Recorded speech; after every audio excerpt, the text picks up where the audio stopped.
Hoje nós vamos falar a respeito da modulação hormonal bioidêntica na menopausa.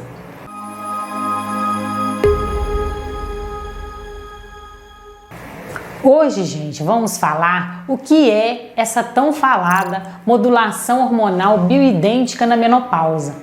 Algumas dúvidas de pacientes surgem a respeito desse tipo de modulação.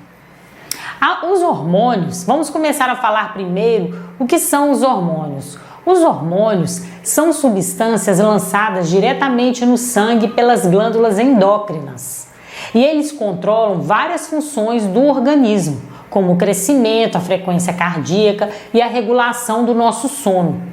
Apesar desse hormônio ser liberado no sangue, eles vão atuar apenas nas células-alvo.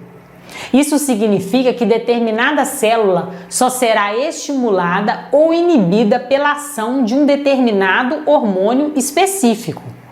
Ou seja, as células possuem receptores hormonais que só se combinam com um determinado tipo de hormônio. Os únicos hormônios naturais que a gente tem são os que o próprio corpo nosso produz. Todos os outros hormônios, eles são sintéticos. É muito importante vocês entenderem isso.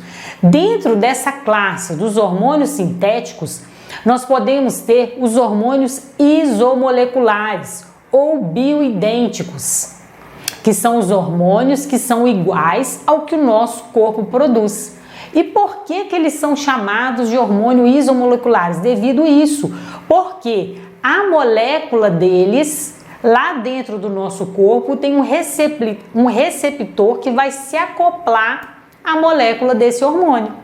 Então, assim, quando ou implantamos ou aplicamos em formato de gel transdérmico, lá dentro do nosso corpo vai ter um receptor que vai se encaixar nele. Por isso, eles são chamados bioidênticos, biovida, idênticos ao que o nosso corpo produz. Agora, os outros tipos de hormônio são os compostos hormonais que a gente se fala. Então, para ficar mais fácil e popular, é comum chamar de hormônios sintéticos os remédios de hormônios e chamar de hormônios bioidênticos os hormônios isomoleculares. Mas, no final, os dois são sintéticos, que eles são produzidos em laboratórios. Os isomoleculares, ou os bioidênticos, são produzidos à base de planta, mas feitos em laboratório. Então, a diferença está na fórmula química.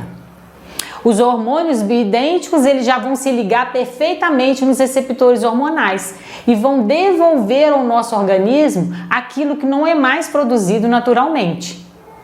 Só que esse tipo de modulação, quem vai receitar para você é o seu médico. Ele vai saber a dose certa dos hormônios certos para você, a quantidade e o tipo de hormônio a ser reposto. Isso vai depender de cada caso. Temos que lembrar, gente, que cada paciente é única e as dosagens, elas são individualizadas. O tratamento da sua amiga, da sua irmã, da sua prima ou da sua vizinha não vai servir para você. Uma parte do tratamento da menopausa envolve essa reposição, essa modulação do estradiol e da progesterona. Quanto à testosterona, nem sempre você precisa de repor, porque ela continua sendo produzida pela suprarrenal. Você pode aumentar essa produção de testosterona através de atividades físicas, exercícios físicos regulares. Esses exercícios físicos resistidos, importantes nessa fase da menopausa, eles vão ajudar a aumentar e continuar mantendo essa produção da testosterona. Então, como já disse, a testosterona é a cereja do bolo. O substrato é o estradiol e a progesterona. Antes de iniciar essa modulação, a mulher tem que se passar por alguns exames, alguma rotina básica. Por isso que é importantíssima ela ter essa consulta médica. Alguns exames importantes são o exame ginecológico, que ela tem que fazer, os exames laboratoriais, a colpocitologia oncótica, que é o preventivo, ultrassom da tireoide com Doppler, ultrassom mamária, ultrassom transvaginal, mamografia, densitometria óssea e até colonoscopia. A colonoscopia, hoje em dia, também está entrando nesse protocolo, é muito importante. Nos exames laboratoriais, ela vai fazer o sangue oculto nas fezes, que também detecta alguma alteração no seu intestino de uma forma mais precoce. Mas independente do resultado do sangue oculto nas fezes, é interessante a mulher fazer também a colonoscopia, que é indicada agora, que foi atualizado para a partir de 45 anos. Então, outra coisa, agora eu vou responder, gente, algumas dicas, algumas perguntas que eu separei, que às vezes as pacientes me fazem no consultório, só para vocês terem uma ideia e entenderem melhor a respeito dessa modulação hormonal bioidêntica. Então, qual o melhor horário para você usar esses hormônios bioidênticos? O estradiol e a testosterona, eles são hormônios da manhã. E a progesterona, ela é mais um hormônio da noite. Então, quando possível, eles devem ser usados nesses horários, sempre em local sem pelo. Eu gosto da região do umbigo para baixo. E alternados, principalmente se você estiver usando a testosterona. Então, você vai alternar os locais de aplicação. Além disso, é necessário você ter um espaçamento de pelo menos 3 horas entre o uso do hormônio e o contato com a água. Então, colocar em regiões que você não vai ter tanto contato de água assim. Outra pergunta, os hormônios bioidênticos, eles podem ser comprados na farmácia? Sim, os hormônios bioidênticos podem ser manipulados ou comprados em farmácias comuns. Lembrando sempre que as dosagens hormonais, elas são personalizadas, já que o objetivo é atingir o quê? O equilíbrio hormonal. E existem variações significativas entre o organismo de cada paciente. Então, jamais faça uso de hormônios sem indicação médica.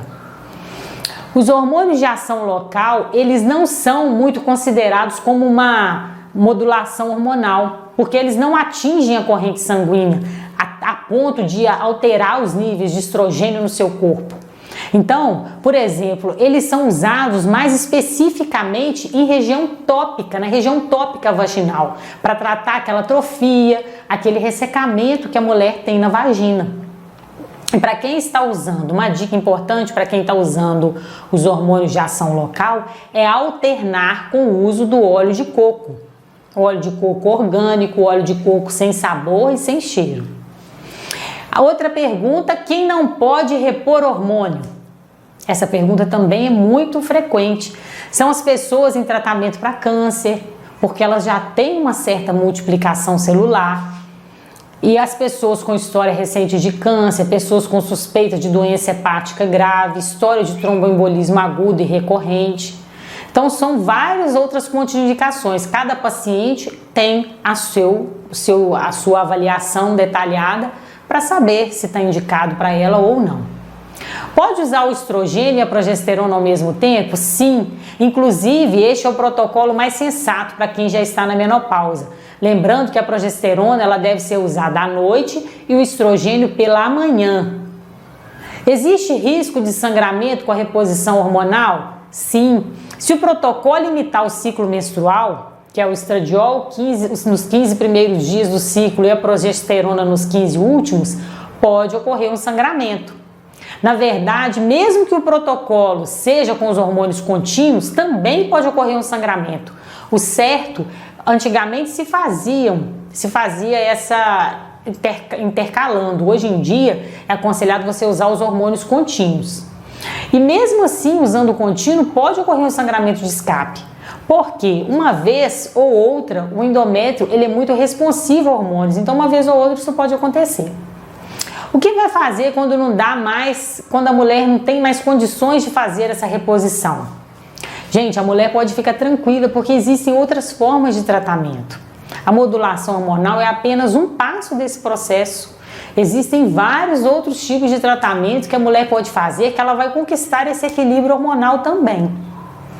Os hormônios bioidênticos em implantes, eles são recomendados?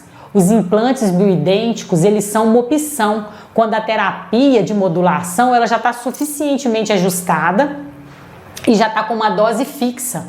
Aí sim, você pode estar usando o implante por um tempo maior. Toda mulher no climatério e na menopausa, ela precisa repor testosterona? Essa também é uma outra pergunta. Muito frequente. Não. Na menopausa, a testosterona continua sendo produzida pela suprarrenal. Então, a testosterona sozinha, ela não vai aumentar a libido. E as doses altas só vai trazer efeitos colaterais graves. Suplementar testosterona não é regra, depende da indicação de cada paciente. E a 10ª pergunta, chip da beleza é reposição hormonal? Não. Ele é erroneamente chamado chip da beleza. A gestrinona, ela é um remédio de hormônio sintético e ela não é aprovada para reposição hormonal.